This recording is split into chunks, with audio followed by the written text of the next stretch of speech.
Well, thank you, everybody.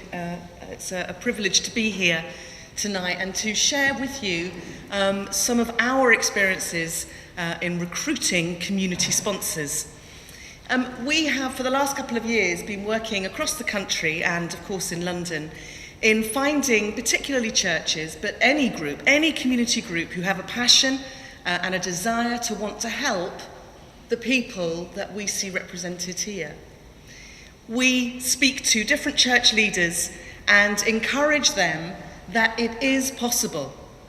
All it takes is a group of 5, 10, 15 people to come together and to work together with a common cause, and that is to be a fantastic community sponsor.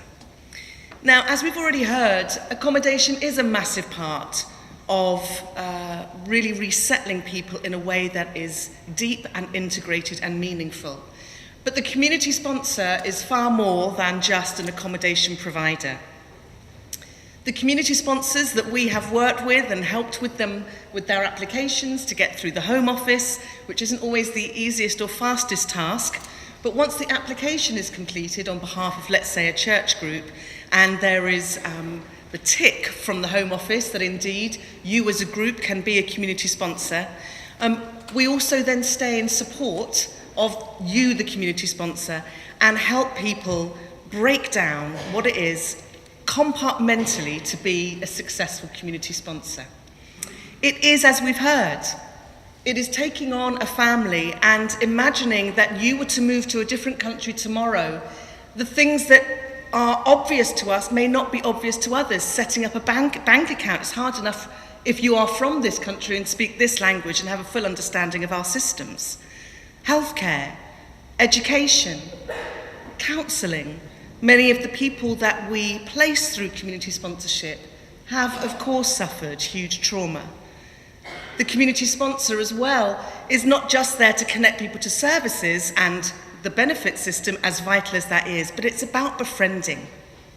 And it's about giving people a place of belonging, of a community who are committed, who know each other's names, who come round and cook together. One of the greatest experiences that our community sponsors share with us is that they have received so much more from the interchange than what they ever imagined. I think in the early days, community sponsors felt as though they might be top-down service providers, albeit in a very charitable way.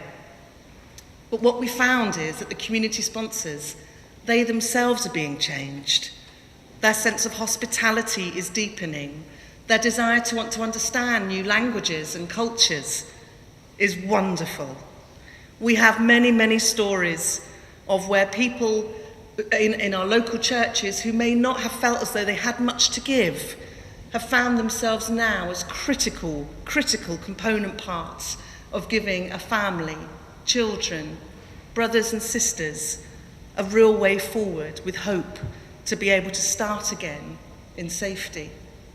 So our experience has been one of joy, sometimes bureaucratic, helping community sponsors get through certain processes, but Church Response for Refugees is here to support any interested party.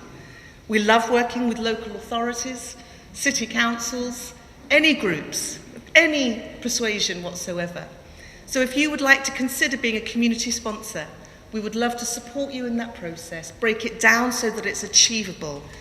Somebody said to me recently, how do you eat an elephant? And the answer, of course, is one bite at a time. And that's what it's been like for us supporting community sponsors. Together, we forge forward, project manage, and a bite at a time, we are finding we are settling people in a way that will leave a permanent legacy. So thank you. Can I just check with you, for a community sponsor, they need to raise some money to start with? Yes, the Home Office have put what we would call, Lucy, a ring-fenced figure that a community sponsor needs to raise. Now that money, £9,000 per family, 2 adults and X number of children, is in fact there for emergency purposes. That £9,000 is not handed over to the sponsored family. It stays in a bank account You, the community sponsor, were told. And it's for things like emergencies. If the welfare system doesn't kick in quick enough, then it's there. If the boiler goes and we can't get somebody around quick enough under a warranty, it's there. So it's a ring-fence £9,000 over those 2 years where there is a commitment to the community sponsor. And we're finding some sponsors don't eat into that at all.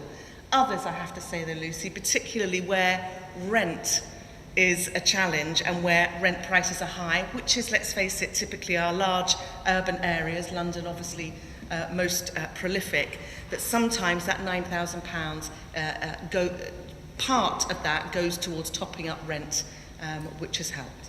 Thank you. And the commitment is 2 years? Yes, it's 2 years. Right. 1 year for what we would call wraparound service in the way that we've discussed, and 1 year further on from that with the continued commitment to that accommodation. We're finding many of our families, however, are wanting to stay involved past the 1 year mark.